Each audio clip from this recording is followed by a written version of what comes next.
जी अस्सलाम वालेकुम। आज की वीडियो पे SRO 350 के ऊपर बेस करी है। बेसिकली जो बैलेंस शीट की रिक्वायरमेंट की एक आई है for single member companies, for single partner firm और एक इंडिविजुअल के लिए। एक उसमें एक अनसर्टेनिटी काफ़ी लोगों में आ रही है कि जी हम लोग बैलेंस शीट फाइल कर रहे हैं लेकिन अप्रूवल नहीं आ रही और हमारी रिटर्न फाइल नहीं हो पा रही, जिसकी वजह से जो जिनसे पेमेंट रिसीव करनी है वो पेमेंट होल्ड करके बैठे हुए हैं कि इनवॉइसेस अपलोड नहीं की। तो उधर से हमारा ये मसला बना हुआ है कि रिटर्न फाइल नहीं हो रही क्योंकि बैलेंस शीट की अप्रूवल नहीं आ रही। तो इस पे एक नई अपडेट आई है एफबीआर की तरफ से। इसको जाके एक दफ़ा गो थ्रू करते हैं। लॉगिन करेंगे आईआरएस के ऊपर, मैनेज योर प्रोफाइल पे क्लिक करेंगे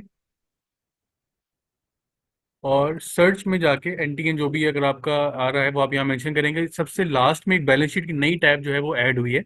ये इससे पहले यहाँ पे नहीं थी। अब पहले क्या हो रहा था कि आप लोग रजिस्ट्रेशन की टैब में जाके, इसको अगर मैं क्लोज करूँ, रजिस्ट्रेशन की टैब में जाके और आप यहाँ फॉर्म्स में इसके ऊपर बैलेंस शीट जाके, लास्ट लेक्चर जो मैंने रिकॉर्ड किया हुआ है इसके ऊपर हमने बैलेंस शीट जाके फिल की थी और जाके कमिश्नर को हमने सबमिट की थी और उसकी अप्रूवल का हम वेट कर रहे थे क्योंकि अभी सिस्टम में अप्रूव होनी है तो फिर जाके कमिश्नर की अप्रूवल आएगी तो ही रिटर्न फाइल होगी। लेकिन ये जो नई अपडेट आई है इसमें आपको कमिश्नर की अप्रूवल रिक्वायर्ड नहीं है to file a sales tax return.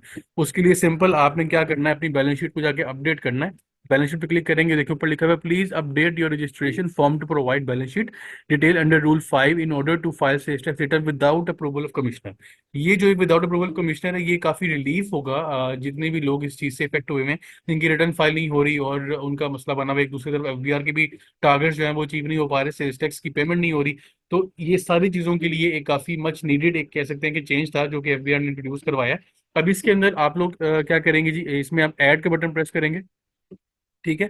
अब जैसे ही मैं आपको एक और चीज दिखाता हूँ कि ये हमारा जो बैलेंस शीट का फॉर्मेट है ये पहले ही हम काफी डिटेल में डिस्कस कर चुके हैं। इसमें जो भी आइटम्स आ रही हैं वन बाय वन करके हमने इसमें ऐड भी किया है।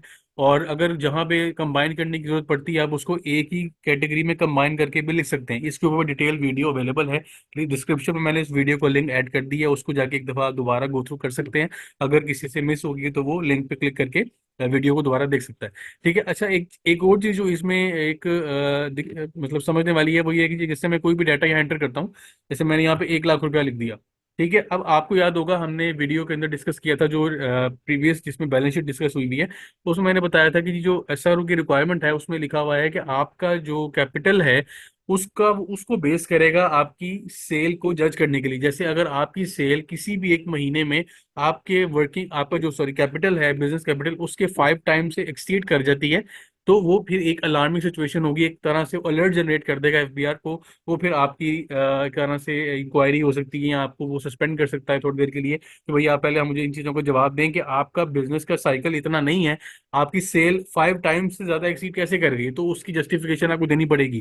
ठीक है। तो जैसे मैंने अब यहाँ पे 1 लाख रुपया लिखा, अब जब मैं सेव पे क्लिक करता हूँ तो मुझे वो एक मैसेज देता है आगे। वो क्या कहता है जी, once submitted profile data can not be modified, you may file application under rule 5 to update balance sheet figures after that. कह रहा है कि जो डाटा आप यहाँ पे एंटर कर दोगे रजिस्ट्रेशन टैब में आके, अपनी मैनेज मैनेज प्रोफाइल की टैब में आके, वो आप दोबारा चेंज नहीं कर सकते। उसको चेंज करने के लिए आपको फिर वही जो फॉर्म हमने फिल किया था रजिस्ट्रेशन की टैब में जाके, फॉर्म्स की टैब में जाके ओपन करके उसको फिल किया था, फिर वो उसके लिए आपको कमिश्नर की अप्रूवल भी चाहिए होगी। फिर वो इंक्वायरी भी हो सकती है आपकी कि अगर आप उसको चेंज करना है तो क्यों चेंज करना है। तो बेहतर है कि आप डाटा एक दफ़ा सही तरह तैयार करें।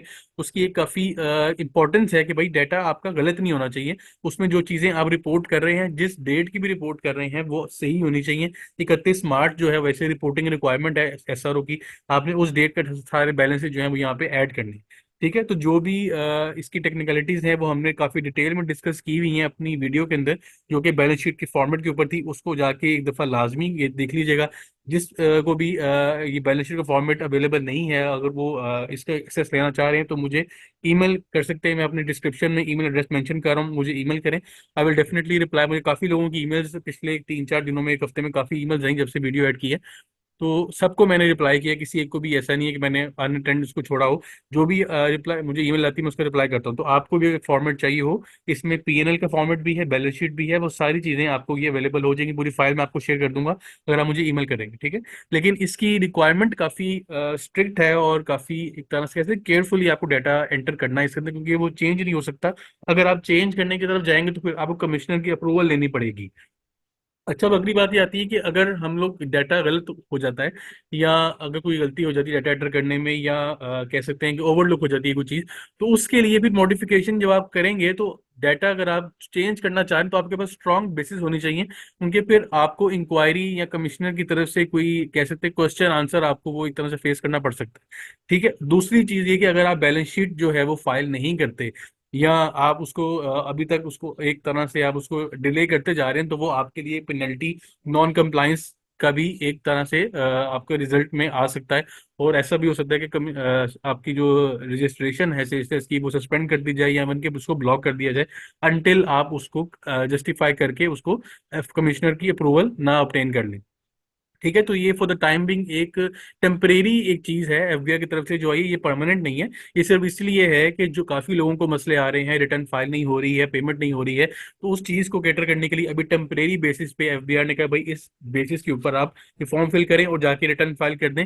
हम आपकी अप्रूवल, आपको हमारी अप्रूवल का वेट करने की जरूरत नहीं है। लेकिन इसका मतलब ये नहीं है कि एफबीआई उसका ऑडिट नहीं करेगा या आपकी बैलेंस शीट को रिव्यू नहीं करेगा। वो आपकी बैलेंस शीट को रिव्यू करेगा, उसको एक टाइम मिल जाएगा बगैर बगैर किसी प्रेशर के उसको देखने को, क्योंकि अभी एक टाइम प्रेशर काफी ज्यादा है कि काफी लोगों को मसला आ रहा है कि रिटर्न फाइल नहीं हो रही। तो जब ये एक प्रेशर खत्म हो जाएगा तो एफबीआर के पास फिर एम्पल टाइम होगा कि हर एक बैलेंस शीट को वो गो थ्रू करे और इसको एनालाइज करे।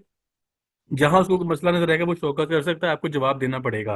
ठीक है, तो बेहतर है कि आप डेटा एक दफा ठीक बनाएं ताकि आपको बाद में उसको मॉडिफाई करना ना पड़े। ठीक है, अब जैसे मैं इसको यस करूंगा तो उसके बाद वो उसका डेटा सबमिट कर देगा और उसकी बैलेंस शीट की रिक्वायरमेंट जो है वो फुलफिल हो जाएगी, तो रिटर्न फाइल हो जाएगी। ठीक है, तो आप सिंपल इस वीडियो की मदद से इस टैब में जाके डाटा एंटर करें।